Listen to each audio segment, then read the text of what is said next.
you. Thanks for coming.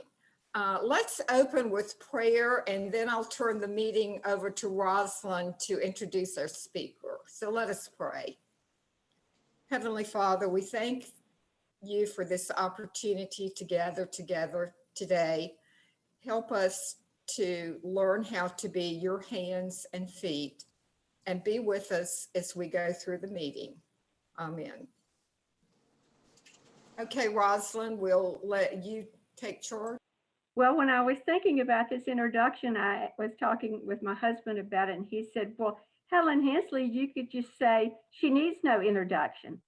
But I do have something to introduce Helen. And if you'd asked me in the past to describe my friend Helen Hensley, I would have said these words. I would have said she's beautiful, kind, graceful, intelligent, and talented. I would also have asked that she has that unique ability that when you're with her, she makes you feel a special person too. But now I can add the word author to my description of Helen. So today she will be sharing with us about her book, His Own Simple Gift, how it came about, and hopefully she will share her next project, because I know she has many, many more stories to tell. So Helen, we welcome you as our very first ever Women on Mission Zoom program speaker. Thank you, thank you. Well, each person is special. May I say that? Now, these are going to be some memories, and I will get around to the book, but thank you so much, Rosalind. I appreciate that. After we moved to Martinsville from Chatham in 1964, I was a member of a garden club, and the big meeting was the Christmas luncheon. This was at Jackie Dent's home in the country, a big fireplace, fire roaring, many guests invited, and after the luncheon, we were all seated in the den, ready for the program. Then I heard the president say, and Helen will be giving our program. Well, I didn't have a clue. Evidently, I hadn't looked at the yearbook, and I had two choices, either faint or confess. Well, the words coming out of my mouth surprised even me. And these were, I'd like for each one of you to share your most memorable Christmas ever. And what heartfelt stories we heard with laughter, tears, new appreciation for each other's experiences and memories. The hostess told of her husband's surprise arrival during World War II and years of being separated. It was Christmas Eve when he surprised her by coming home. I'm hoping we can sometime share WMU and WOM memories at one of our future meetings, everybody. The offering envelopes for missions used to be named for women. The Alma Hunt State Offering in September and the Lottie Moon Christmas Offering in December. Now, both ladies were honored by many programs, and they were like our saints of the church. Miss Alma was executive director of the WMU with headquarters in Birmingham, Alabama. My University of Richmond roommate, Jane, was from Birmingham and invited me to visit the summer before our senior year. I'd never been to Birmingham, took the train, and Jane's dad, Dr. Slaughter, was pastor of Birmingham's First Baptist Church, a great teaser. And he was already kidding me about, since I was from Kentucky, would I be wearing shoes? So I was on my P's and Q's. So picture this. Arriving at the station in Birmingham, I could see from the train window Jane, Dr. and Mrs. Slaughter, and a petite, beautifully dressed lady. Dr. Slaughter immediately introduced me to their dear friend, Miss Alma Hunt. Well, they took me to a lovely hotel for supper. The marquee over the entrance said smorgasbord tonight, and I was excited. Well, the elegant buffet was delicious, especially the dessert, but something was missing. I leaned over and asked Miss Alma Hunt, but when does smorgasbord play? I had lost all P's and Q's then. Well, the Wednesday family night suppers and programs at Christmas were always about missions, foreign missions. And that meant Miss Lottie Moon, who went from Virginia to China as one of our foreign missionaries. I learned about Lottie Moon as a sunbeam and then taught about her as a GA leader here. The WMU was always responsible for these programs. One of these Christmas Wednesday nights, our GA group had the main program. The fellowship hall was packed, and after eating, the GAs were introduced about 10 minutes too early. Well, the problem was the very first speaker was not able to be there early. She came dashing through the back outside door of the fellowship hall, out of breath, and I asked her to hurry to the front and start the program. Well, she looked at her part, pointed to a word, and nervously asked, "But how do you pronounce this word?" I said, "Just pronounce it like it looks." And she did. And this is what she said: "We should all support far-reaching missions." And that's what foreign looked like to her. And, you know, frankly, that's the best definition of foreign missions I've ever heard: far-reaching. And I'll always cherish this Lottie Moon story. After my father died, my mother was asked to come to the lawyer's office to discuss her financial situation. The lawyer looked mother in the eye and sort of critically and a little sympathy said, "Elizabeth, you would have been much better off if you hadn't given so much to this Lottie Moon person through the years." Well, he obviously wasn't Baptist, and she obviously thought he had gone to meddling. Well, this started with our offering envelopes. Whose names are on those now? State mission offering says just that. The word for foreign or for far-reaching is now global. Cooperative Baptist Fellowship offering for global missions. And down at the bottom, it says Missions Without Borders.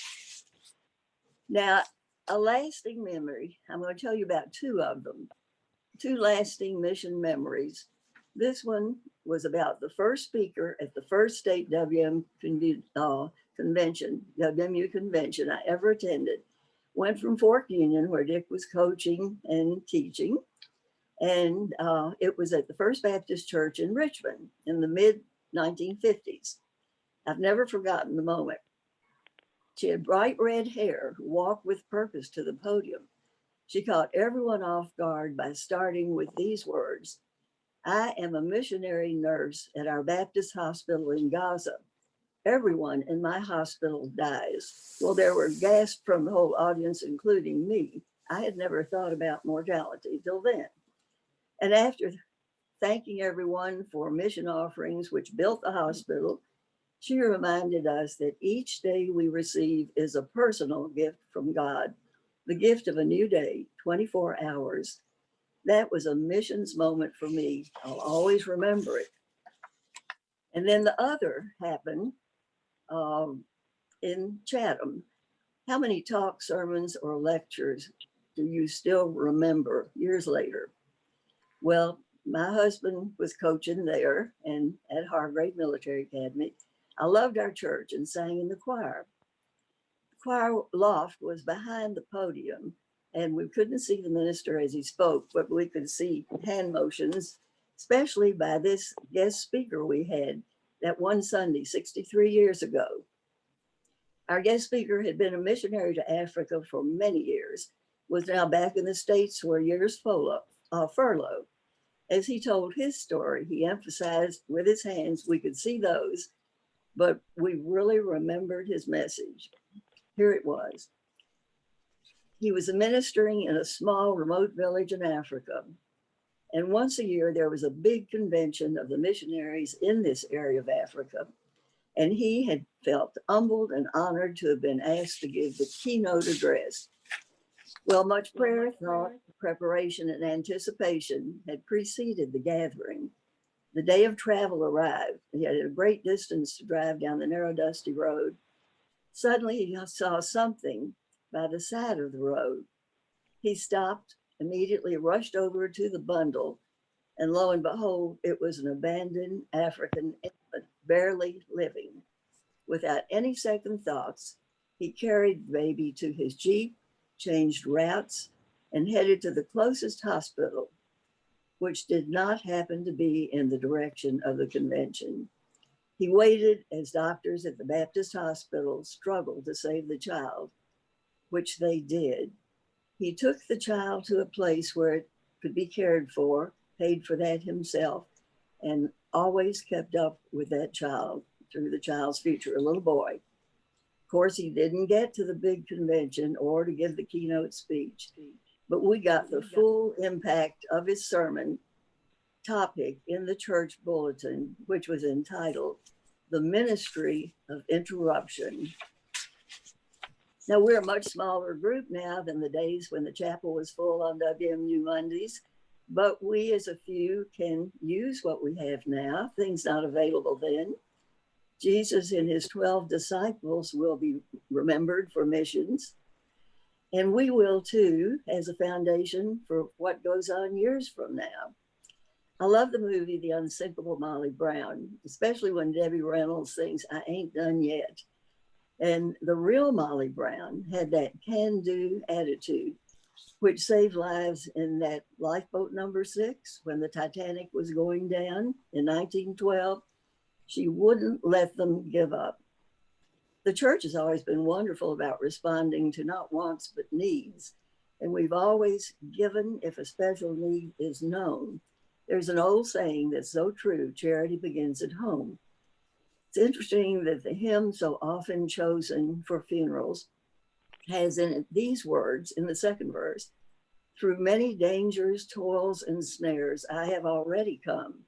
'Tis grace that brought me safe thus far, and grace will lead me home. This mission group through the years has come through many hard times, Pearl Harbor, World War II, 9/11, now COVID, but we do not give up. During the many years of listening to Dick speak on Sunday mornings to all denominations, I could easily identify which were his favorite illustrations. Being a can-do person himself, I love this true story of a 90-year-old woman in London whose actions in World War II personified the word courage. The young air raid warden faithfully patrolled his designated area of London, both before and after the many unexpected and consistent air raid attacks plagued the city and all of England. The warden took his job very seriously, but also felt a personal responsibility. His 90-year-old aunt lived in a small apartment in an area which had been targeted by the German bombers over and over. He felt responsible for her safety and was always warmly welcomed into her humble abode. And he routinely teased her about the hand-stitched plaque, which had always hung on her living room wall. And it said, "Don't worry, it may never happen." Anytime he would caution her about being cautious, she would point to these words, "Don't worry, it may never happen." But then one fateful day it did happen. The air raid warden rushed to check on his aunt's survival. Debris everywhere, the walls of her apartment destroyed. He rushed up the steps and found her sweeping up glass with a part of a wall gone. He was weak with relief, but he couldn't help saying, "Well, Auntie, what about your motto now? It may never happen." "Oh my goodness," she said, "I forgot to turn it over." And that brave little lady rushed to the standing wall, turned that plaque, and these words, "If it does happen, I can take it." The gift of the pandemic days for me was the discovery of the Christmas poem I wrote almost 70 years ago, the simple story of a poor boy who had no gift to give. And he was out on Christmas Eve trying to give something, and he realized he did have the gift of a song. Sadly, it was rejected. Folks were too busy to have time for an urchin's interruption. But then the heavenly help came and changed everything. It touches on rejection, exclusion, but also acceptance, compassion, kindness. And the main thrust is that everyone has a gift. I'll be grateful when masks are no longer needed, because everyone has this simple gift to give, the gift of a smile. Give it to the young, give it to the old, give it to the stranger. It's the priceless gift you have with you at all times. Now, the most valuable gifts cannot be bought. Time, a call, a note, prayer.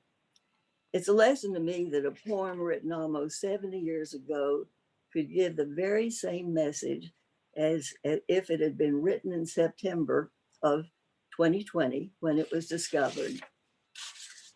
The way it was with all of those ladies before us, so wonderful. Those early members, the presidents and mission groups of the WMU, Women's Missionary Union, they brought us to the way it is, WOM, Women on Mission. Today's meeting, thanks to Zoom, a first meeting of Zoom. And if we needed to choose a new name ever, I would suggest MIA, which doesn't mean missing in action, but it would be Missions in Action. From royal service programs about our missionaries to the cross-making necklaces, these necklaces to be taken on mission trips. And I remember David saying once at a meeting that there were two lines, one for the medical needs and the other for the necklaces. And I won't tell you which one won, and I think you know. Oh, but our youth group from 1964 loved singing Pass It On. It only takes a spark to keep a fire going. And I changed it. No, they said to get a fire going. I would change it to keep a fire going. Now, please do this today. Set aside just 5 minutes to have a memory time to think about those sparks who passed it on to you. A help might come from the prayer reminders or the February birthdays in the bulletin. For those who led us, I see several, we can say thanks. Now, many of your sparks or encouragers will be known only to your memory and only a prayerful time. Thank you is possible there. Others who were so active at one time now need us to be their encouragers.